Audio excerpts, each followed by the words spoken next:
Hello, everyone. Welcome to Gentry's Journey. This is Breast Cancer Awareness Month. So we have a special guest, and she's no stranger to Gentry's Journey. She has been on before. We met at a health fair. So she is also an author and a retiree who has not retired. So I'm going to let Ms. Brooks introduce herself and tell us about her journey. Okay. Well, thank you again, Miss Carolyn Coleman, for having me on Gentry's Journey. And I always appreciate an opportunity to share my story, testimony. So hopefully it'll encourage and help someone else. Uh, Absolutely. let's see. Joyce E. Brooks, originally from Pritchard, Alabama, been residing in Birmingham since 1991. So I guess we can call that home too. But when it comes to, let me just get to the breast cancer thing. It was 2008, living my best life, working for Alabama Power, married, got two small boys, active in my church, in the community. I'm just a busy bee. I'm superwoman and found out I didn't have superpowers. Went to my annual checkup and they saw something on my mammogram. Next thing you know, they had diagnosed me with stage 1 breast cancer. I was 42. Totally blindsided me. And I ended up having 30 rounds of radiation.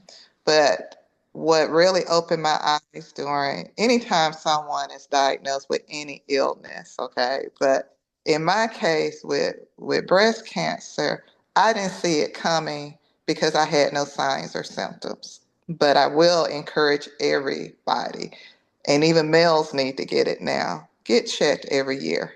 The, because had I not been committed to making sure I was getting my checkups, it could have been stage something else. So we're going to thank God that it was stage 1. Amen.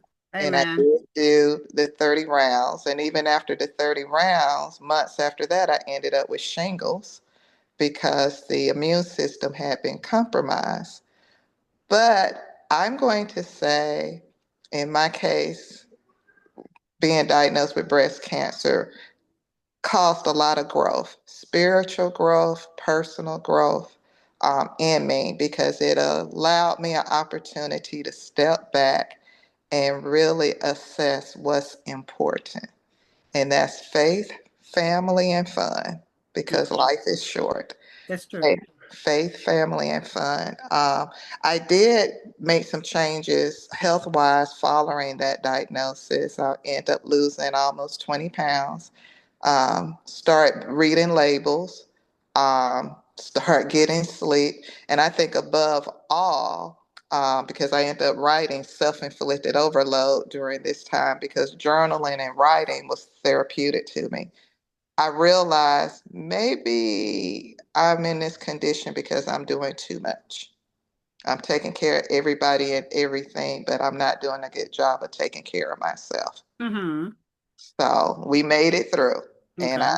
I took medication, a drug called tamoxifen for 5 years, and it was supposed to help decrease your chances for reoccurrence.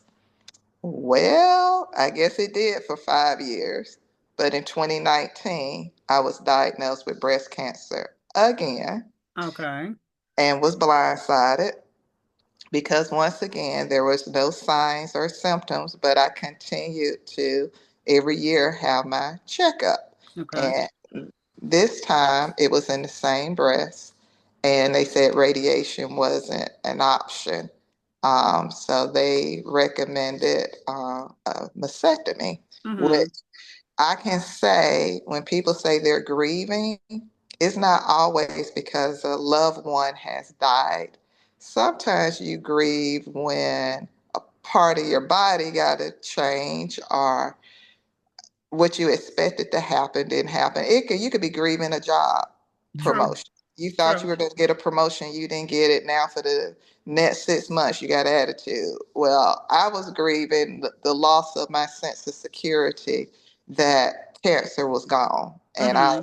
I didn't have to deal with this anymore. But once again, um, Made it through. I ended up having a double mastectomy and diagnosed in February 2019 and had surgery in April 2019, and then I did reconstruction. But once again, I learned from these experiences. It's an opportunity to grow spiritually and personally.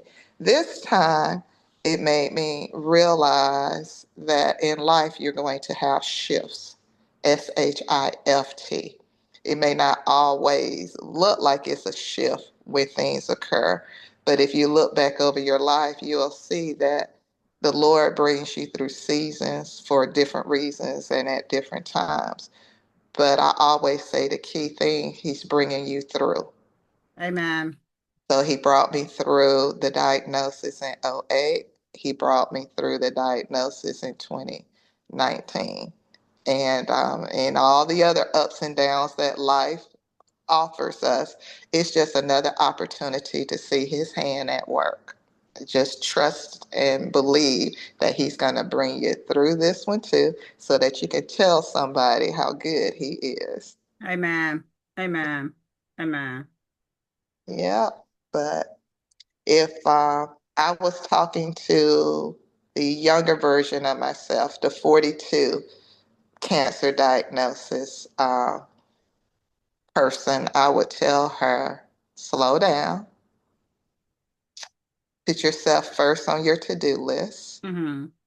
take care of yourself spiritually, physically, mentally, because I think a lot of the battle is in the mind. True. I do believe that there's power in our thoughts, and Mm-hmm. if you think it's over, it's over. Mm-hmm. But I live by the motto: it ain't over. It still ain't over. I It agree. won't be over until He say it's over, and even then, I'm gonna be sitting in my mansion. So, Amen. I agree. I agree. but yes, I would emphasize to the 42-year-old version that set your priorities and make sure you take care of yourself. Um, and then if I was speaking to my 52-year-old version, when I was diagnosed again, I would remind myself that's what life does. Life, that's just part of life. Mm-hmm. And don't worry about what hasn't happened.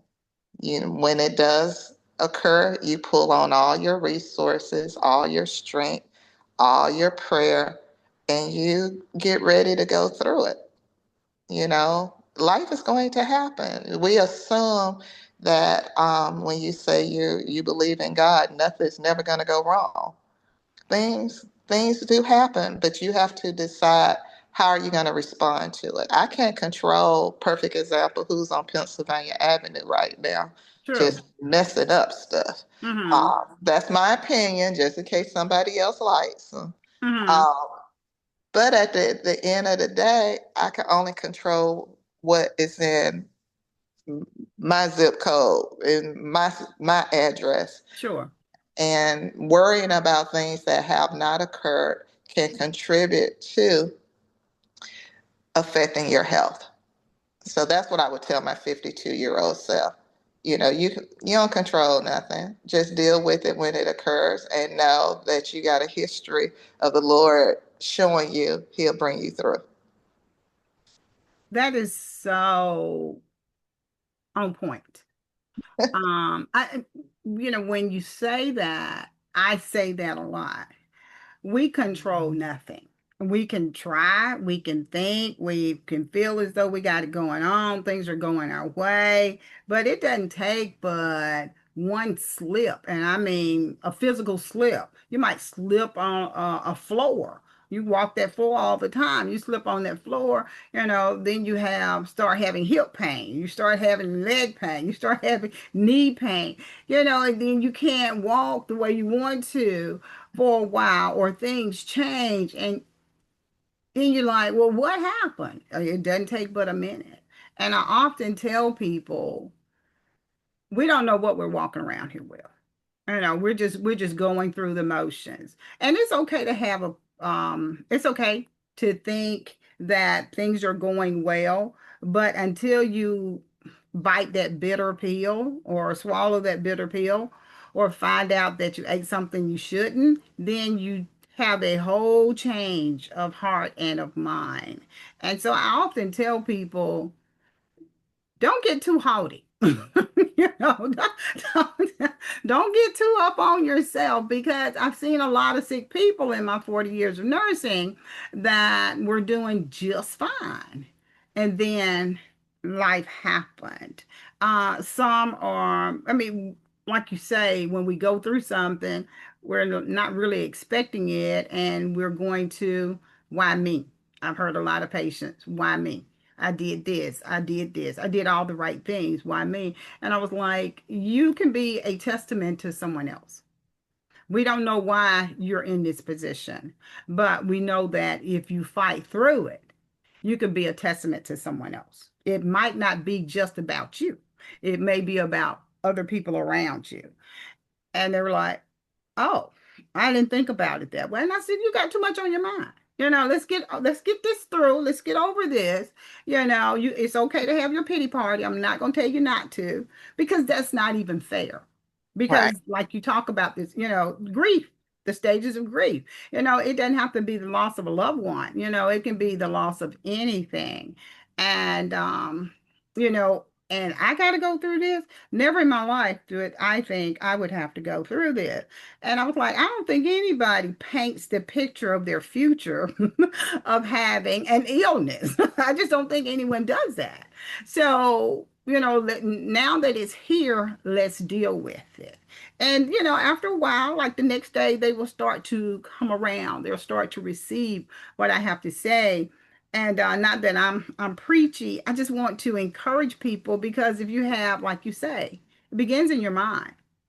You can't have a negative attitude and expect positive results. You, Yeah, you said something. Yep. yeah, you've got to want to heal. And I have a huge problem with people. Oh yeah, they said they found this, but I'm just gonna go and do what I gotta do. I'm like, okay then. All right, all right, all right. You know best, but don't expect everybody to come, because some people don't know how to receive your information. Everybody doesn't know how to receive your diagnosis.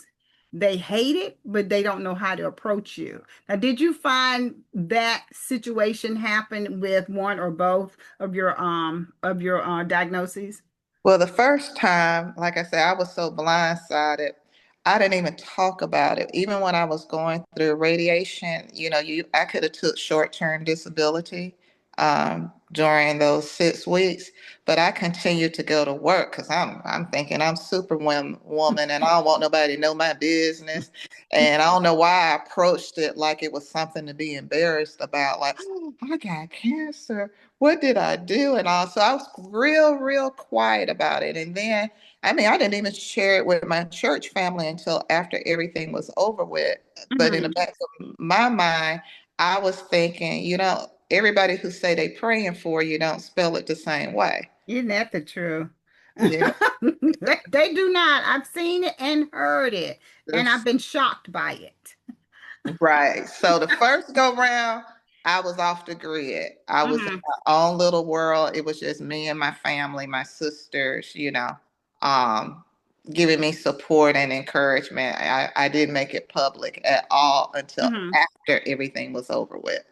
Now, second go round, I'm mature, I'm grown, I'm bolder, and I know God got a reason for this, Hmm. and I need to make sure folks know I got this, but I also got God got me. So we're gonna Yeah. be all right. Hmm. Um, and when it came to how people approach me or share with me, I hope to have a spirit of discernment. You usually can tell in the first few minutes of coming into an encounter with someone if this is God sent or not. Um, True. and you True.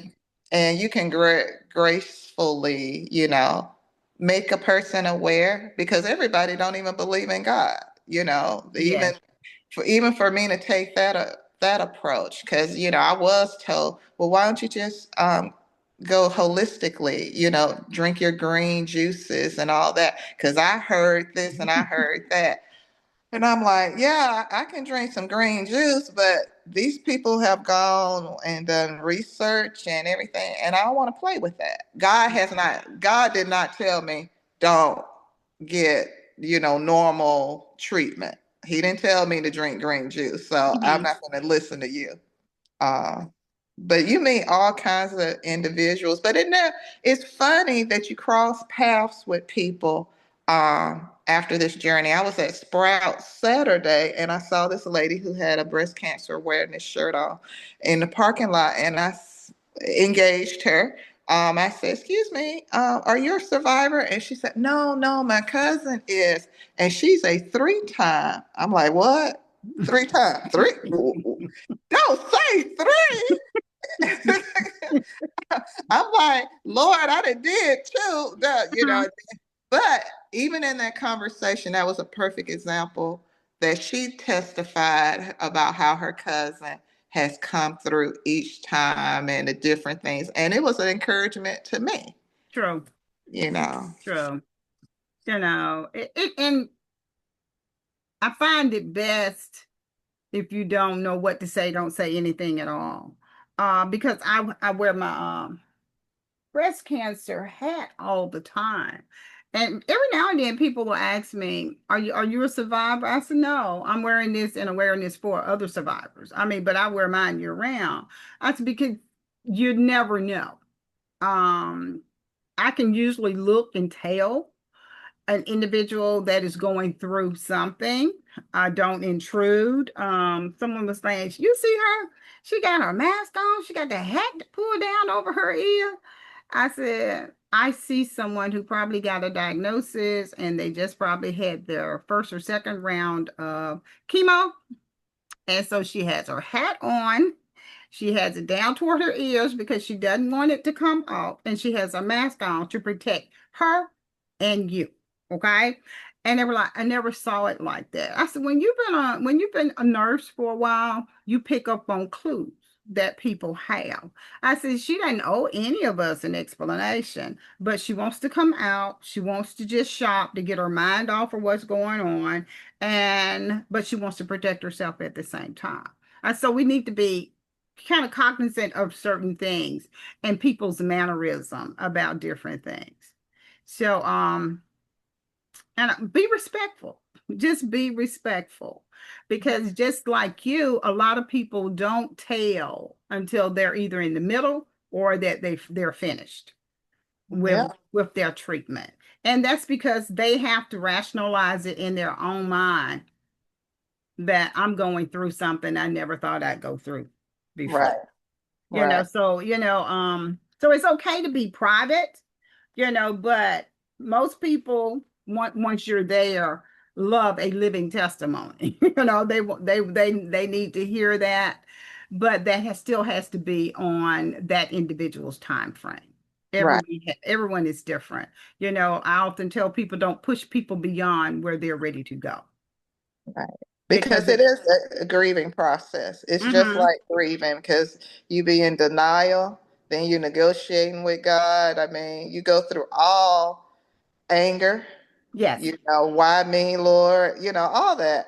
But then eventually you come to terms with the reality that this is my life right now in this season, and and mentally it's going to be okay. I It don't is. know how, I Mhm. don't know when, but I know it will. Well, that's a faith journey right there. All I know is I trust in God. I trust in God. I don't know how, I don't know where, I don't know when, but I know I trust Him. Right. Now, earlier you spoke about nutrition. Hmm. Now, did you change your diet? Did you start exercising? Did you do any of those type of things to help build you up once you got the energy for that? Yes, I did. I mean, whether it's true or not, some studies say sugar is a big deal. I know I was a sugar addict. I love my every meal. Every time you go out, I'm looking at the dessert menu and everything. So that was one of the first things that I cut back on, is my sweets, having Mm-hmm. having sugar. In terms of exercise, and I actually got a trainer. I Okay. started working with a trainer because I had read something about all this visceral fat and how you eat has a big bearing on the cells in your body. So, and now I'm fully committed to my little exercise regimen. Every morning, I walk at a minimum 2 miles before I get up at 5:30. Me and my neighbor leave at 6:30. Mm-hmm. So I'm still on that. Keep moving, keep exercising. Beverages are zero interest. You're not gonna see a Coke, Sprite, none of that in my hand. Now I still got my fits on my. I'm a Southerner. I gotta have my sweet tea, but that's a reward on the weekend. It's not every day. I used to make a big pitcher of sweet tea daily, but now I do my one day. Sleep is important too. I mean, I put all that. I got the dark out curtains. I put the temperature in the right place. I do everything that was suggested that would make you better physically. I try it. Mm-hmm. And it's not let me be clear. This is not I'm perfect at this. It's the 80-20 rule thing. If I can do it 80% of the time, Mm-hmm. I'm way ahead of the game, and I'm gonna celebrate that because we all fall off the wagon. You know, um, True. it's just like I'm getting ready to go on vacation, and when you're on vacation, you're not trying to exercise. No. No. You're not You want to trying. deviate from the norm. Right, exactly. But yeah, your nutrition and your mobility, I even broke down and joined the senior center. Mm-hmm. It's because I said I'm in a season that I want to make sure if I'm in the third lap of life, I always consider life as 25 years per lap. Sure. I want to make it to 100. Well, Mm-hmm. I'm on the far end of the lap three. I want to make sure when I get in the fourth lap, I can still move. I'm still active and energized, and the main thing that helps you have that fuel is what you put in your body. I read labels. If I can't pronounce it, I don't want it. Mono, whatever. What's that? Mono. I don't know what that is. Mm-hmm. Um, my niece, who's a trainer, she said, look on the back of the label. Everything that you see on the label, go find it in the grocery store. I said, what? She said, you're not going to find monosaccharate this or bio. I can't pronounce this stuff. She said, it's not in the grocery store. It's a preservative. It's a Mm-hmm. man-made chemical. You Mm-hmm. don't know how it affects you, but an apple is an apple. Yeah. Celery is celery. Sure. It's no artificial. But yes, I definitely encourage that. And the exercising part is not just physical, it's mental too. It helps clear the mind. Just walking, fresh air, just walk. It really is. It really does help if you're just walking, as you say. Um, a lot of times if I'm stressed at work, and that's when I was working on site, when I left, wherever I saw the first track is where I pulled over. I just needed to walk it off, basically, because stress is not a healer. No, it will take you down, Yeah, and a lot of things you can't express when you are working. You can't express yourself, or you can't express yourself in a healthy form, keep that synergy at work. You be the turned everybody off. So I keep a pair of gym shoes in the back seat. And I will, if the weather's okay, I will, the first track I find, I will pull over and I will walk. But I haven't been as diligent uh since COVID. I was in the gym. You might as well have called me a gym bunny. I was in the gym 5, 6 days a week doing something and was addicted to it, loved it, did it for several years. I started doing weights when I was in college and I just loved it. But life, you fall off. I'm just trying at this point in time to get back on track. So I'm doing whatever I can to get back on track because I really do enjoy it. Like I said, it's a good stress buster. You feel better once you finish. You're just up. You're just up and staying up. I try to eat right, but I'm like you, I'm a sugar person. I am. I'm trying to cut back because I had a little scare a couple of weeks ago. What Uh, happened? my tongue got real thick and went to the right side. I was like, wait a minute now. So here come the nurse in me. I was like, oh Lord, I don't want to have no stroke. But I called 911 and my Okay. blood pressure was over 200 in both arms. And I was like, wow, so I What did. happened? Where'd that come from? And that's what I want to know. I know I was having some issues with vertigo. But that was toning down. But I just walked away to go to the kitchen, probably get some sweet tea. And I was on the phone with a friend of mine, and I went, oh, my tongue was so thick, and it went to the right. And I said, girl, let me get off this phone. I said, look like I'm trying to have a stroke up in here, and I ain't trying to have one. And so she started praying right then and there. And my husband was downstairs, and so I had my bobby pins in. So I'm thinking like a nurse. They're gonna want to do a CT scan. They're gonna do this. They're gonna, I had already planned out my plan of care. So I pulled all my bobby pins out, combed my hair down, got dressed appropriately, and I told my husband I need to go to the hospital because I think I'm having a stroke. And so we called 911. He said, how we going? I said 911. And because I've never had these type of issues. So when you say seasons in life, that I'm the one to help you when you're having one. I'm not the one that's having one. But everything turned out fine. But I spent a day and a half in the hospital, but they ran every test that I had in mind that they should run. Okay. Okay. I did. I didn't tell them, I don't go in flashing my badge or anything like that or giving it my credential because I am the patient. But they ran every test I needed them to run to ensure that that things were going to be clear. But before all that happened, I was just stressed about this, that, and the other, this person, that person, just a lot going on. And I was praying for them. And so when I was riding in the ambulance, I was like, Lord, I'm praying for everybody but myself. So it's time for me to put myself first. And, I still need to do some things.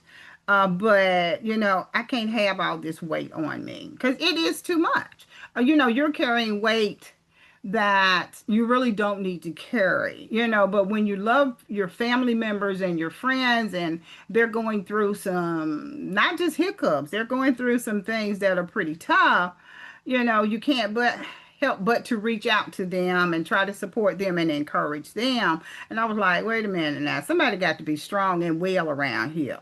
So let it be me. No, let it be me. So I am I'm better. My pressure is better. They wanted it to come down naturally, and that's what we have done. They allowed it to do when I was in the hospital. Didn't really start me on anything heavy, just something for my cholesterol, but they never gave me the number. But I think they did it as a prevention Okay. because my last blood work was okay. But I'm just saying, we just don't know. We don't know who, what, when, where, and how. And I was intermittently working out 3 days a week. Now I went from 5 to 6 days a week down to 3 days a week. So that doesn't match. So now I'm trying to get back to 4 days a week. Okay. Okay. And I'm doing something every day and I'm trying to do at least 30 minutes. And when I was doing the 6 days a week, I was exercising because I was in the pool with the water aerobics. So I was doing at least 2 hours a day. So you Okay. to go from 2 hours to 30 minutes, you're going backwards. I don't, I was just going backwards and not forward. And wasn't drinking my water like I used to. I used to keep water at my desk. And so I'm like, I got to change some stuff. And so I have made those changes and just trying to stick with them. So because when you become ill, that's a wake up call, in Oh, my humble opinion. yeah. It's a wake up call. And, I don't play about my health. I don't even like patients who pretend to be sick when they're not. You know them. You have that spirit of discernment. I'd be like, you got this kind of time. You ought to be ashamed. That's what I be saying to myself. And people who don't take their illnesses seriously, they bother me too, because you're wasting time of people who really want to care for you and get you better, and you're playing around with yourself. Because I'm just gonna walk up out of here. Well, sir, you're free to do that. You are absolutely free to do that. But I just don't advise it. So I said, but we're more serious about your health than you are. That's just, let's flip the coin around. They don't appreciate the gift they've been given. They don't. They really, really don't until they come in and truly have had a full-fledged stroke. And you be like, okay, you kept on, and now you've had a big one, and you can't do what you were doing when you weren't. And it's not that these particular people that I have in mind weren't able, they just didn't want to. They didn't want to modify their lifestyle. They didn't want to rest. They didn't want to change. Um, but then you're forced to, because now you have a stroke where you have right-sided weakness. Um, Mm. he enjoyed being he was a dresser. You could tell when he came in, when he left out, he'd leave out on his phone. Yeah, I'm at the hospital now. I'll be around there to see you. I'll be like, you need to go somewhere and sit down. You need to sit down. That's what she need to be coming to you. But it's just people, I'd rather people take their health seriously. That's when you really have a change. You can talk about, oh, I've changed, I've done this, I've done, no, it needs to be manifested. And we need to see it somewhere. That's what we need to do. So, that's what I have in mind when I talk about change. All right, give me one moment. Uh, Carolyn, you remember what I said about? Uh-huh. Okay, so okay, they have arrived, and that's fine. So I think we've covered everything. What do you think? You gave your Covered testimony. everything. I can close it out by saying I encourage every individual to always put themselves first on the priority to-do list and do not be, what's the word, embarrassed, shamed, or feel guilty about taking care of yourself. When you take care of yourself, you'll be able to take care of everybody else who you love. And that's what it's about. Breast cancer, it's not a death sentence. It's just an opportunity for you to be reminded to take care of yourself. That's great. Thank you so much. Go ahead and handle that. And I appreciate you being a return guest. Okay. You take care. All right. You as well, sweetie. All right. Bye bye. Bye bye.